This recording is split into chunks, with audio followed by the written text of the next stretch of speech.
Sean Bell is a retired Air Vice-Marshal and military analyst. It's great to have you on the programme.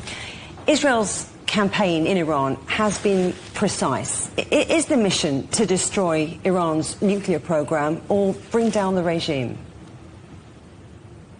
Yes, good afternoon to you. One of the things that is been very apparent is that this mission to take down the Iranian nuclear facilities is, we've been predicting it for years, and almost certainly Israel has been planning this for years. And what we've seen is once they pulled the trigger on that, they've been remarkably efficient and alarmingly effective at rolling back the Iranian air defence systems, and we've not seen the Iranian fighters come up to meet. So you've now got Israel air superiority on western Iran and all the way over to Tehran. The key point here, the stated aim, is to reduce or destroy Iran's ability to make nuclear weapons. You'll understand that obviously Israel sees Iran as an existential threat, and it could not allow it to get nuclear weapons. Despite the diplomacy that's happened over the years, it's evident Israel has judged that Iran's got closer and closer, and therefore they've decided to do something about it. And there's a fascinating amount of detail in there from a military perspective.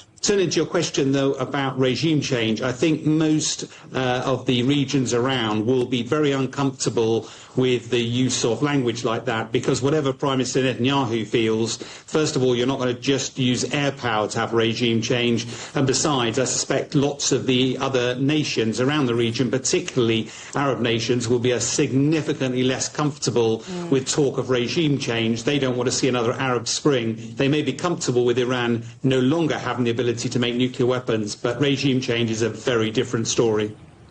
You've been talking there about Israel dominating Iranian airspace, but Israel's Iron Dome has never been tested like this before, has it? No, it hasn't. And to be fair, Israel would have, when they were planning this, they would have anticipated that Iran would throw everything at Israel, and therefore the three-layered Iron Dome has proven very effective. The one thing that any defensive system struggles with is ballistic missiles, largely because these missiles leave the Earth's atmosphere, accelerate to several times the speed of sound, and in effect it's like trying to shoot a bullet out of the sky when it comes down again.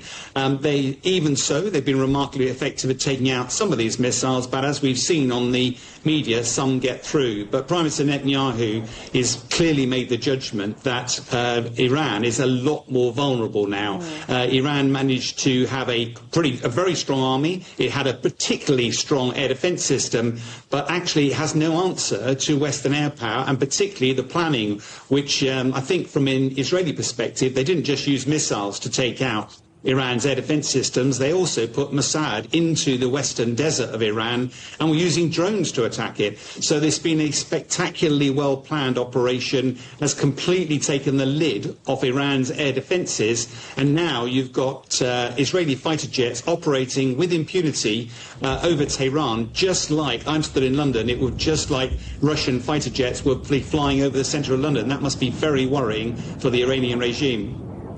Now, US President Donald Trump says he wants a real end to this conflict. What do you think that means, and what do you think that the US will do next? Well, I think there's a couple of nuances to that question. I think there's a public face of this, which, as you're hearing most leaders calling for calm, calling for some sort of ceasefire.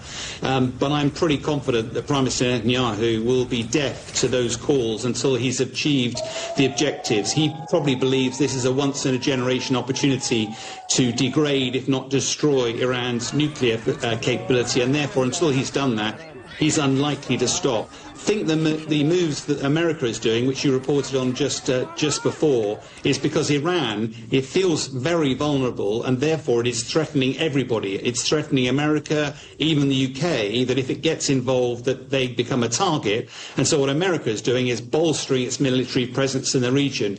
But as a former military guy, Iran is very vulnerable at the moment. It is vulnerable to Israeli air attack almost at the time and place of Israel's choosing. The last thing it wants to do is to get a major global superpower involved as well, in which case it would be very, very difficult for Iran indeed.